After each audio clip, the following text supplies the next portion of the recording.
Hey there everyone, this is Samuel Johnson and welcome back to the Spider-Verse Retrospectives. So, we have wrapped up our looks at the Vault of Spiders tie-ins and the Spider-Force tie-ins. So, for our next stop in our trip through tie-in country, we're going to be taking a look at the Spider-Girls tie-ins. Yeah, I'm not going to really do a great intro for that one, mostly because I couldn't think of one and I didn't want to keep redoing this intro again. But point is, yes, Spider-Girls. So, what's the deal with this miniseries? Well, if you remember well, back in Spider-Geddon, there were two away teams for the Spider Armies. One, of course, was Otto's side, who we saw in Spider-Force, who went to Earth 3145 in order to get the Solus Crystal. However, Miles wound up having his own away team doing their own thing somewhere else. For you see, since they wanted to defeat the Inheritors non-lethally, they believed that they needed to know more about the Inheritors. And since clearly the Inheritors are somewhat tied in with all of the mystical spider stuff in the Web of Life and Destiny, they believed that they needed to gather more knowledge on spider totems and the web itself in order to properly combat them, which is where the Spider-Girls tie-ins came in, because the team that was sent to do that consisted of May Mayday Parker, aka the MC2 Spider-Girl, Anya Corazon, aka the main universe Spider-Girl, and what would eventually be Annie Mae Parker, aka Spiderling from the Renew Your Vows universe. And basically, Spider-Girls just kind of follows their adventures and seeing what they were doing. So, is their miniseries any good? Is it improvement over Spider-Force? Because like I said, Spider-Force was just okay, but was rife with problems. But yeah, it's another sidetrack. My point is Spider-Girls a good tie-in? Well, let's take a look at it and find out. As to kick things off, we'll be taking a look at Spider-Girls #1, and the comic actually opens up in the Renew Your Vows universe. Now, I have talked about the Renew Your Vows universe in the past. Even mentioned people from the universe when I talked about Spider-Verse and Venomverse. And I have gotten into its basic deal, but I might as well kind of retread some territory and go back into what's so special about this universe. And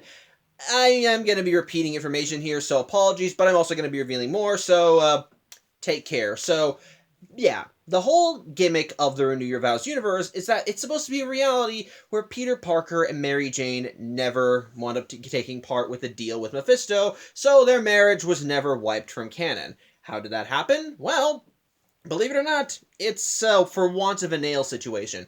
Basically, in the Renew Your Vows universe, in the Civil War, in the Renew Your Vows universe, the Civil War never happened. If you don't know what the Civil War, if you need a refresher on Civil War, it's the whole thing where there was a Superhuman Registration Act, it split the superhero community down the middle, and so on and so forth. However, in this reality, when talks for the Superhuman Registration Act were being put in effect, there was one person around who wasn't around in the main Marvel Universe at the time. Namely, Professor Charles Xavier. Basically, he wound up interjecting when talks of the Registration Act came out, and he wound up proposing an alternate solution. Basically, the superhero community would be self-policing. If anything was going awry or something would go wrong, they would deal with it. They would end up dealing with it, report to higher ups, and basically just keep the peace themselves. And as a result, that is what wound up happening instead of the Superhuman Registration Act. As a result, no Superhuman Registration Act, then no Civil War. Without the Civil War, Spider-Man never revealed his identity to the world, and without him revealing his identity, there was never an attempt on his life. Since there was no attempt on his life, Aunt May was never shot, and since Aunt May was never shot, Peter never got desperate enough to make the deal with Mephisto. As a result, Peter and MJ still married in this universe, and they eventually wound up having a daughter, a young girl by the name of Annie Mae Parker, which I know I already said her name, but again, going into histories here. And of course, being the daughter of Spider-Man, Annie wound up inheriting her father's spider powers, though she did end up developing some unique powers of her own as she got older, including a very much augmented spider sense that actually allowed her to see the future, so to speak. It wasn't which is kind of similar to Assassin Spider-Man, but in this case, it's like straight up visions. However, something wound up occurring in the Renew Your Vows universe that caused Peter and his family to go into hiding. Namely, a supervillain by the name of Regent. This exceedingly powerful guy who had created a suit to siphon the powers and abilities of various superheroes that he had captured. His plan was to basically take all the powers that he had gathered and use them to combat the god of their world, which I should probably mention that the Renew Your Vows universe was what actually first appeared during during the 2015 Secret Wars event. So, and it was one of the tie-ins. So, of course, the Renew Your Vows universe was one of the realities on that lived on Battle World, and basically Regent wanted to duke it out with Doctor Doom, so he needed all the extra power. And Spider-Man was kind of a key figure in that, since he wanted his spider sense to be able to anticipate any surprises that Doctor Doom would throw his way.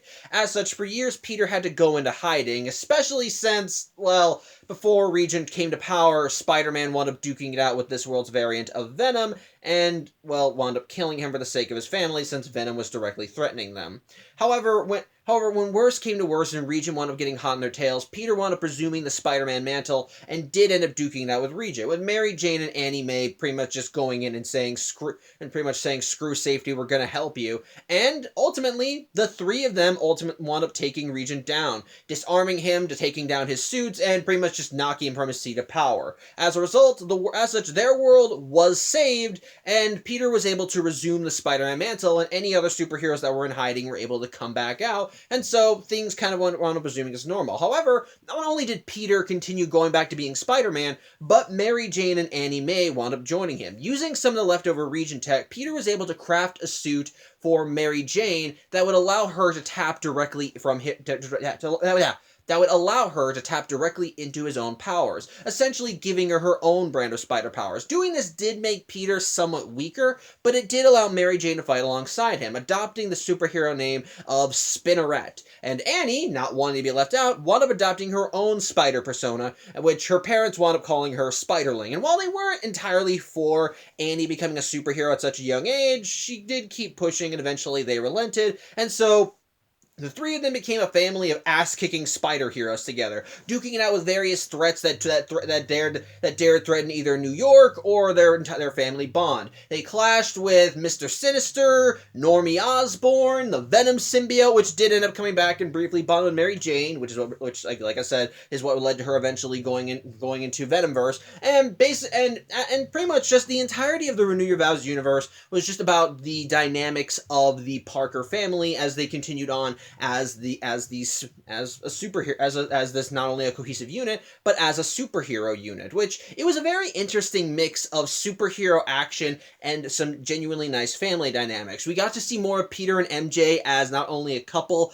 but as parents. I loved seeing that. It was fun to see their dynamic with Annie May and so forth, especially as she was still trying to come into her own as a spider-themed superhero, while still kind of dealing with some stuff that her parents that she was afraid to tell her parents, which included her augmented spider sense, which she only really told about near the end of the original Renew Your Vows run. So it was honestly a very interesting universe, which sadly, which I thought was really cool to look into, and like I said, after the Secret Wars tie-in, they did end up getting an ongoing series, which sadly I think only lasted for 24 issues, which I think sucks because I think this universe has a lot of potential with it, but what can you do?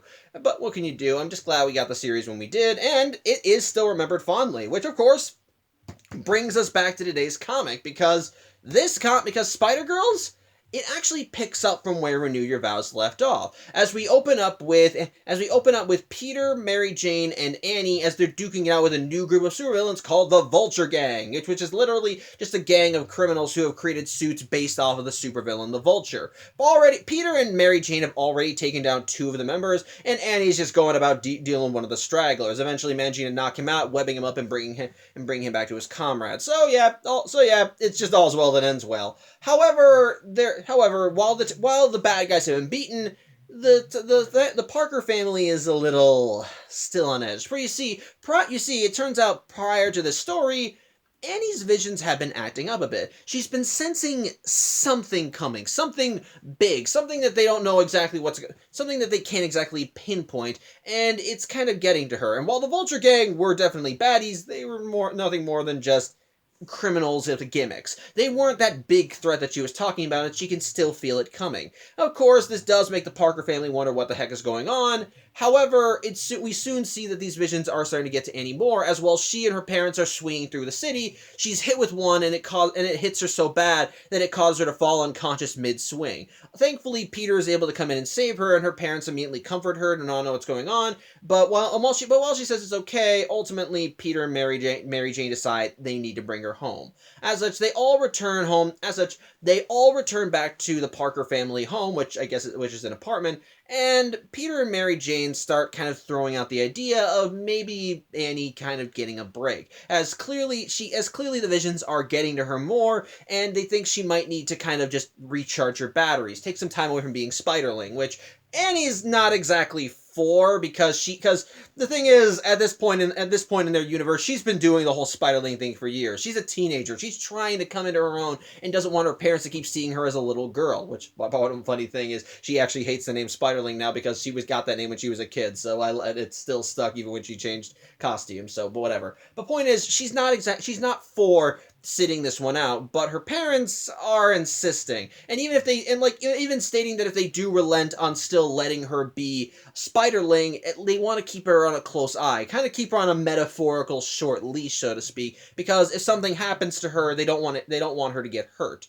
However, as Annie tries giving a rebuttal to that, she suddenly zones out, just like there, which even Peter and Mary Jane are a little concerned with, which, yeah, eventually she recovers, but it turns out this is one of her future vision spider sense dealies, and she actually tells them that they need to suit up right now because something bad is happening, which Mary Jane and Peter are confused by, but they listen to their daughter and they suit up themselves. However, in the meantime, this is when the tie-in back to Spider-Geddon comes in, as in the city, a portal opens up, and from that portal comes Mayday Parker and Anya Corazon, who are here in this universe because of their whole hunting for anything connected to the Web of Life and Destiny thing. And basically, they're in the Renew Your Vows universe because they're following a lead, as they're getting a reading on a very strong spider totem in this universe, and of course they need to find anything they can in order to get a one-up on the Inheritors, so they wanted to get here before the Inheritors did,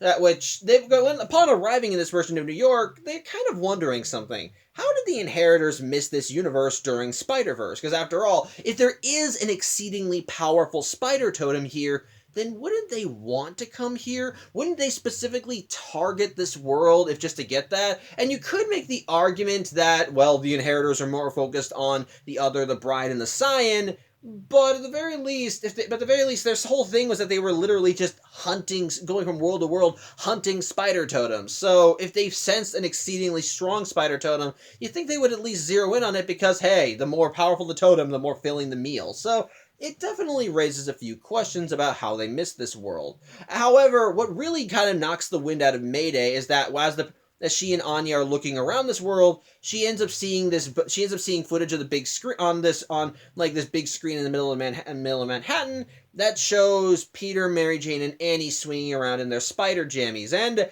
this very much shakes Mayday because it reminds her of her.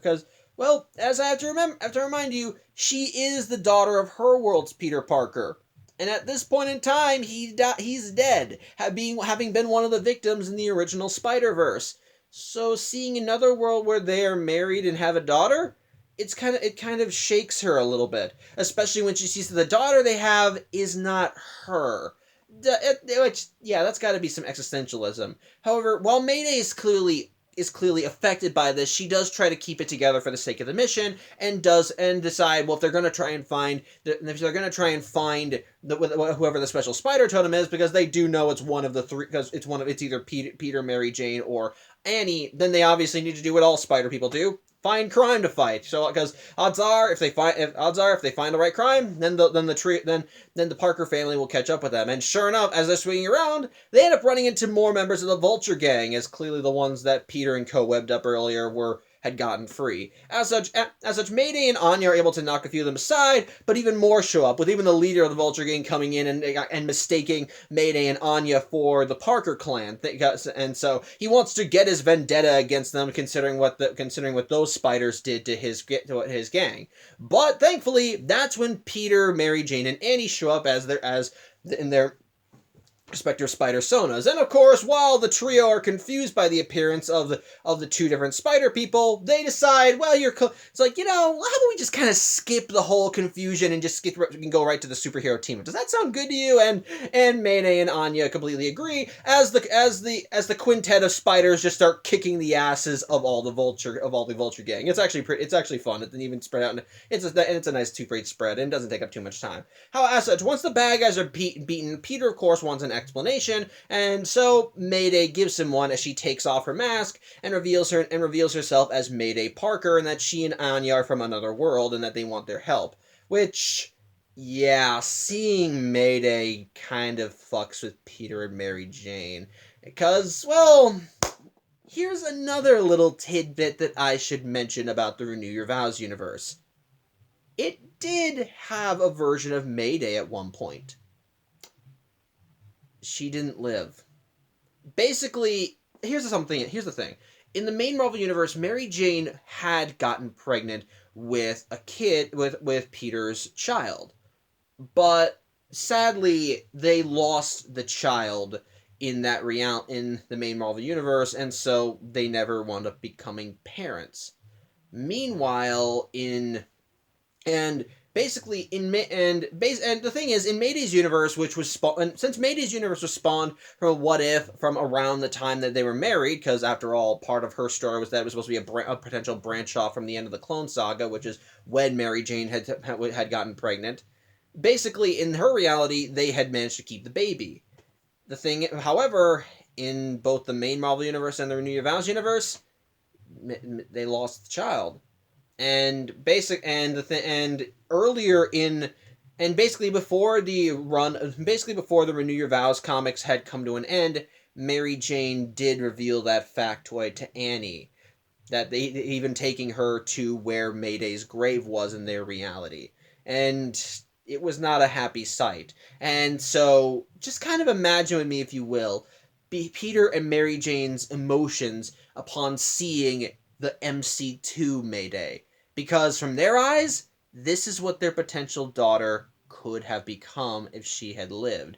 And yes, the revelation shakes them very much so. To the point where when the quintet of spider people go back to Peter and Mary Jane's apartment to talk this all out, Mary Jane has to step aside for one moment and just regain her composure, with Annie even taking notice of it and going to comfort her mother and even asking, was her name May too? And Mary Jane just quietly confirms, yes. It's heartbreaking. It's genuinely heartbreaking. And again, it's one of those things that I genuinely love when you have multiversal stories. The idea of seeing someone that could have existed, or in different circumstances different circumstances never existed at all, and just kind of seeing people's reaction to it. Like going into a world where in the case of the Parkers here, like I said, they lost a daughter, but they lost their daughter before she even had the chance to live.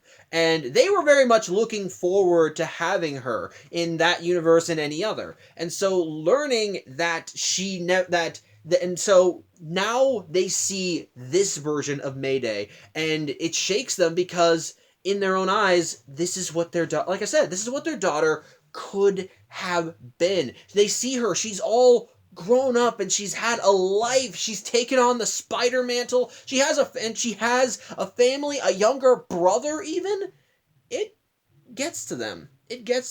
And like when Mayday saw that this world had a cohesive Parker family as their world spiders and it shook her, it's the same way with the Parker clan here, as they're clearly not reacting to this positively, but they're still trying to retain their composure because there's something clearly bigger going on. It's legitimately good. It's good drama. It's heartbreaking. It's emotional, but I like it. It's nice. It's very good. Tugs at the heartstrings. What I don't like, though, is some continuity errors with this miniseries, because Mayday does have to explain to the Renew Your Vows Peter about what's going on, who the inheritors are, and that ultimately they might come to this world and want to siphon them as well.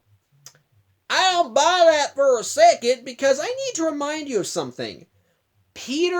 This version of Peter specifically, first appeared in Spider-Verse. If you remember well, he was one of the Spideys that took part in the final battle, who we wound up checking in on in the back in one of the stories in Spider-Verse #2. As in the final battle against the Inheritors on Loomworld, he in the main universe Peter Parker managed to just kind of wound up running out of web fluid, and they wound up having a brief talk. And while they never figured out what the divergence point between them was beyond them both having different costumes, we were told at the very end, we were shown at the very end that the Renew Your Vows Peter was actually married through a little subtle slip when he said "after you, Mr. Parker," implying that he was still married. So he has had encounters with multiversal threats before, specifically even with the Inheritors, because odds are he wasn't brought into that fray and just told, "Oh yeah, we're fighting some unnamed villains who could kick our asses." He does have experience with this shit, so he should know who the Inheritors are. And it's even more telling because this is not the first multiversal event that any of the Parkers have dealt with, as not only did Peter Parker first appear in the original Spider-Verse comics, but Mary Jane took part in another one not that long ago, prior to Spider-Geddon. And if you need a reminder, it was Venomverse, as while she briefly wore the Venom symbiote, she was called away to join that since she was bonded with a Venom symbiote, and obviously Venomized Doctor Strange was grabbing anyone he could. So guess what? She's there. And again, and the thing is, if you read Renew Your Vows, you can even see where Mary Jane was absent as she was taking part in Venomverse. So I'm going to kind of call some shenanigans here and say that that's a continuity error. Peter should know who the hell the Inheritors are and what kind of a threat they are and what kind of a threat they pose because he's encountered them before. Maybe they're relying on the whole, well, the Inheritors skipped this universe during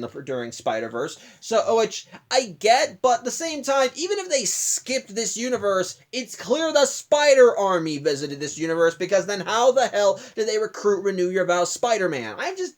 I don't know. That gets to me. It doesn't like ruin the whole comic for me, but it annoys me that they have that continuity error, considering that the Renew Your Vows Spider-Man first appeared in the previous Spider-Verse. So, yeah, calling that a flaw. However, but getting that out of the way, basically the conversation shifts to how the Spider Army wants to take down the Inheritors, and as part of that conversation, Anya winds up pulling out the scrolls that they had gotten during Spider-Verse, which is what gave them the information on the Inheritors and the rituals they were performing, and how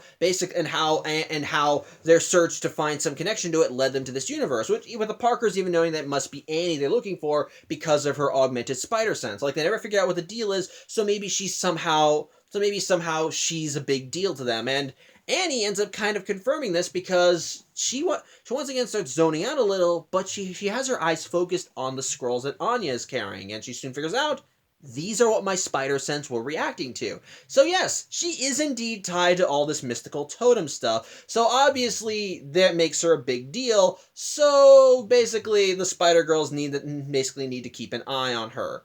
As such, a plan is basically formed. Peter and MJ state that while they do want to help, they don't want Andy to be caught in the crossfire. So what they want to do is that they want to have her stay in the Renew Your Vows universe, if not only to keep herself safe, but to also keep their world safe. So that, while Peter and Mary Jane are away, and in the meantime, and while they're off fighting the good fight with the other Spideys, basically Mayday, Anya, and Annie will continue looking more into this whole mystical totem stuff in this world, which ultimately everyone agrees to, and the comic ends with Annie kind of reflecting on herself, saying, "Well, I guess I'm some mystical spider person now who's going to help defeat a family of interdimensional vampires. No pressure." So, yeah.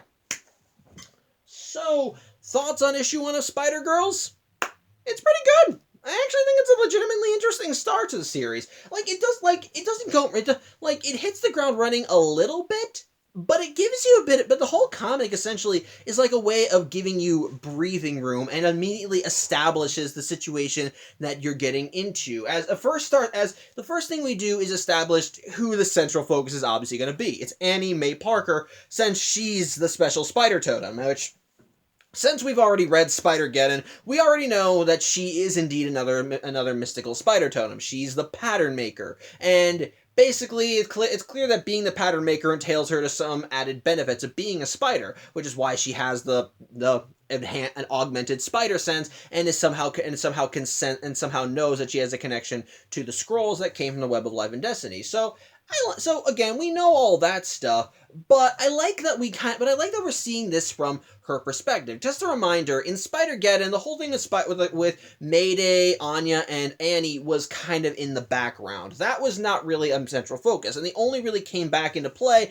in the final issue, which once again kind of played to the whole that should have been part of the main story in Spider-Geddon thing, but I can let it slide here because we are seeing it, because again, this is the tie-in that we're focusing on.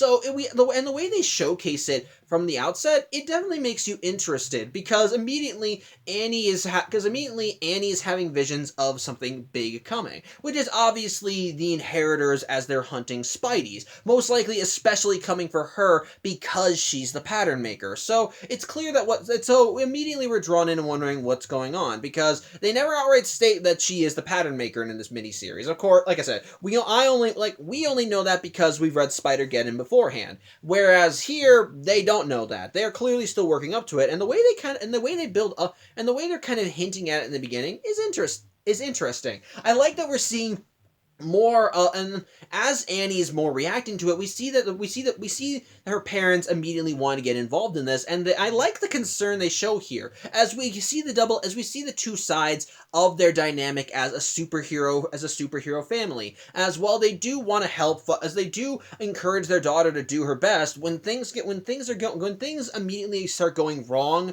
for Annie, their first priority is, okay, we need to keep you safe until we figure out what exactly is going on with you. I like that. I do legitimately like that. And it feeds more into her arc in the comic as she talks about how she wants to try and build herself up more and is trying to kind of break away from being her parents' little girl. She wants to step into her own. And combine that with what's going on with her and her parents' own natural worries about her safety, it's some legitimately good stuff. I dig it. And of course, we get some honestly good drama with bringing in Mayday and Anya. It's not all business all the time with them the instant they show up. They're here on business, but we get some legitimately good character. We get some good character tension as she arrives, and it comes from both sides of things. As on Mayday, because on Mayday and Anya's side, we have Mayday as she enters a world where her parents are still married, but the child they have is not her.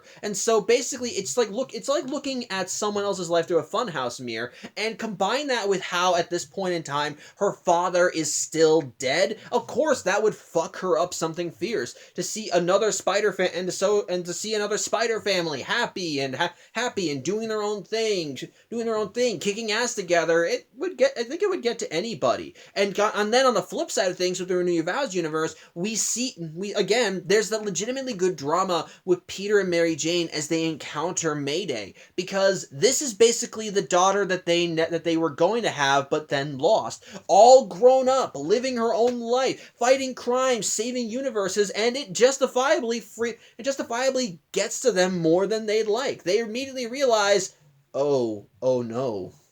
Oh no. And yes, of course, you have to kind of keep the knowledge in the back of your mind that Mayday is not technically their daughter. She has her own Mary Jane and Peter Parker on her world. She was their daughter, they raised her, and her life was not exactly the same as Annie's. She never had to deal with Regent. Her father hung up the webs because he lost the leg, and he figured, you know what, I have a daughter now, maybe this is for the best. Whereas this Peter Parker only gave up being Spider-Man because there was a bigger bad on the way, and he realized, I need to prioritize my family if I want us to continue staying alive. I like that. It's it's interesting stuff, but you cannot deny just the Freudian messes that everybody is upon seeing Mayday, because ultimately in some way this is what their daughter could have been. This is the person that she could have grown up to be, and it shakes them to their core, and it's legitimately good